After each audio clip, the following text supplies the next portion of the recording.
Don't worry, Shax, I'll have this place cleaned up real nice for the Guardians when they arrive. Oh god, they've already arrived. They're coming. It is 10:07 a.m. Oh no! Welcome to the video, everyone. My name's Dychronic, your host here on this Destiny 2 video, and today we're going to be talking about the weekly reset for July 23rd, 2019. So we're going to be talking about everything that has reset in the week, and the special events like Iron Banner and whatnot that are going on this week. So obviously there is two main things that are happening this week. Firstly, Iron Banner for Season 7. It's the second one out of usually 3 Iron Banners in the season. So if you want to go get the Iron Banner stuff, the new Iron Banner armor that can have any of the previous Iron Banner ornaments, I'm looking for that pledge ornament on screen right now. Beautiful. And on top of that, there's more Valor right now. So what we assume is that it's 2 times Valor right now and 3 times Valor in the weekends. If you want to go get that Triumph for Valor and whatnot, or just get Valor for whatever reason, it is available for this week. I also have a friendly little strategy for those of you who can't play every single day in Destiny 2 and you still want to get those Tribute Hall Triumphs, you want to get those Tribute Hall discounts.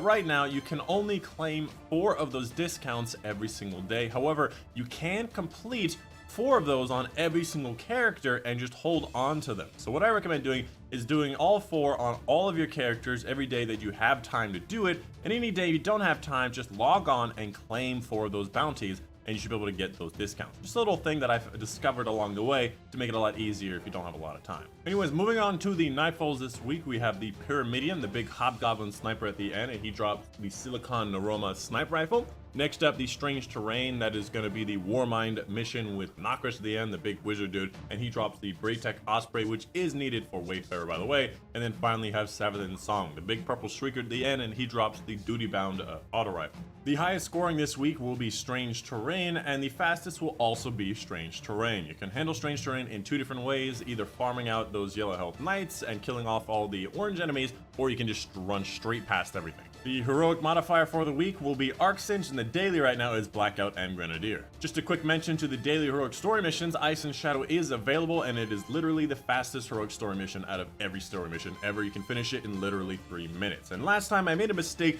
by mentioning First Call as the quest to actually go after those chests. That was incorrect. Ace in the Hole is the one where you can go get the Cade lore. So if you still need the Cade lore, it's Ace in the Hole. My apology. As for the PvP playlist right now, it is obviously Iron Banner. So it's a 6v6 control. Level advantages are enabled, so you need to be having the highest possible level advantage that you can have to be able to get the most benefit. Now we're going to be moving over to Saladin and actually checking out what he has on display. Alright, so just going to be checking over the things he does have. For the most part, is going to be pretty much the same as last time. He has a bunch of different bounties that require you to do a bunch of things in Iron Banner, and they will give you powerful gear. I believe this is randomized powerful gear. There's no longer linked to the armor and weapons that are below it, and to be able to get the specific things, you have to go through the quest. So the quest does take quite a long time. If you started the quest from last time, you'll be able to continue off where you have started, or where you left off last time. And of course, all of these things do say exactly how to get them. They are all tied to certain triumphs if you want any of them. As for Reckoning this week, it will also be Arc Cinch. For some reason, they always line up on Arc Cinch, and they're different on every other one. And the daily right now is Blackout and Grenadier, which is kind of a subpar combo, although Grenadier is okay.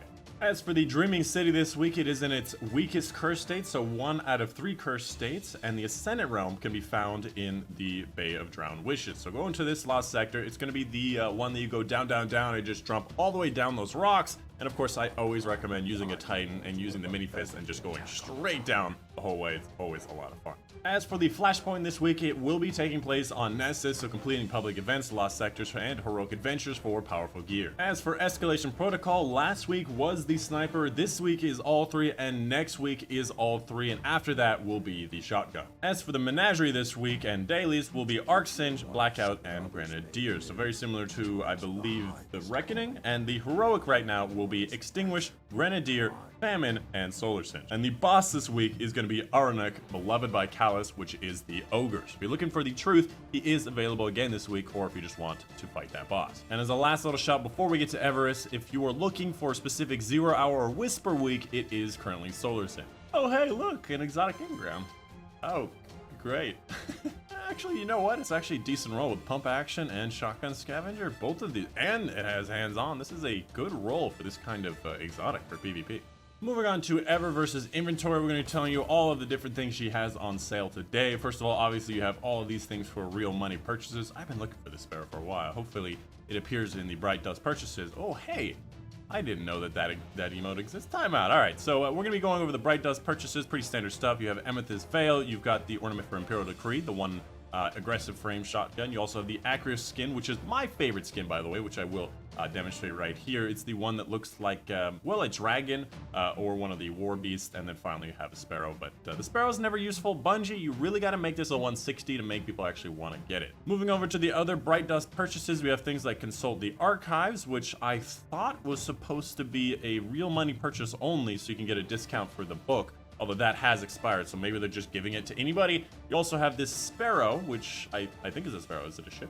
It is a sparrow that looks like a race car, like an F1 Speed Circuits one. If you ever wanted that. You have the cloak for the hunter. You have the arm ornament for the Synthoceps, which actually is something that I've been looking forward to because the Synthoceps, in my opinion, oh, it still has this top part. This top part makes it look really bad, but this is a really nice ornament for this kind of exotic, and I think it looks really good. I might actually get it. You also have the Night Watch, the Scout Rifle ornament. You have the Titan Gloves, which a pretty good roll if you're looking for good rolls. And then finally you have the projection. On this second roll, you have this, which is a Transmat effect, not a Ghost Projection. I made that mistake. Roll Welcome, Smashing Success, and Guiding Light. Yeah, I might as well get this. Yeah, that'll work. Yeah, that'll work. I love it when she says that.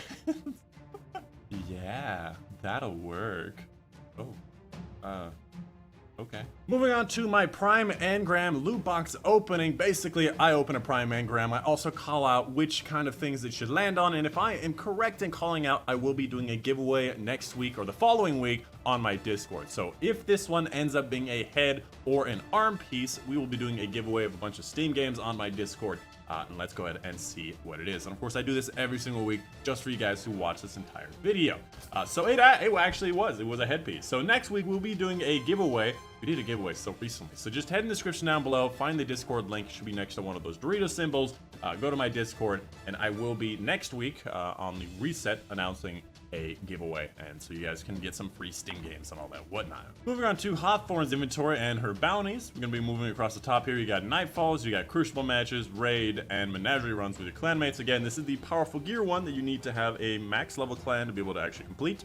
Moving on to the weekly raid challenges, you have Summoning Ritual, which is going to be the Collie challenge. So basically, you have to step on all 9 plates and defeat those ogres in the middle every single one of those iterations. Next up, All for One, One for All, which I believe is phase 1 of the boss area. Basically, every single person has to dunk every single color at least once. To accomplish this, you send 3 people down. They all get one of the colors. They come up, they slam on the 3 different tank platforms. Meanwhile, the other 3 people also go down, each get one of the colors, and then they come up and slam on the 3 different things. Then a tank will spawn. At that point, every single person will have dunked one color once. You repeat that 3 different times for all 3 different colors. And then finally, the Chronosaurus bounty called Total Victory. Basically, in phase 1 of the boss area, you have to destroy the Deception Shield 5 times in a single phase. Basically, when you have Blessing, you and a person who doesn't have Blessing must punch the Deception Shield. That will break the shield and allow you to do DPS. And you have to have a maximum of 5 people with the Blessing to be able to actually punch him 5 times, break the shield 5 times, and then hopefully kill him in that single phase. And then finally, Benedict 9940's inventory. Again, make sure you pick up these Wells of the Emperor. You only can purchase 3 a week, and it does reset on Tuesday now. I believe it's not Sunday anymore, as well as a barge. It should be Tuesday. We're gonna be going over his available bounties and gears. So right now he's got the Collect Orbs of Light, the Crucible Daily Bounties, Precision Final Blows, and the Prime Engrams, which I just claimed a Prime Engram. It does does this every single time. As far as the gear goes, you have a lot of Eater of Worlds, but I'm going to be showing you across the bottom. You can see the red section to see how to get each one of these items. And then finally, the sword. If you're looking to get the sword, it's there, but swords, in my opinion, are still not good enough to really care. And that is pretty much it. That is going to be the weekly reset. Again, the biggest important parts is that you have increased valor right now, and Iron Banner is going on. Outside of that, the regular weekly reset and all that stuff that is going on, I did show throughout the video. But that's it. I hope you guys enjoyed. My name is Dychronic, and I will see you guys on the next one. Sweep it up, baby. Oh, sweep it up, baby.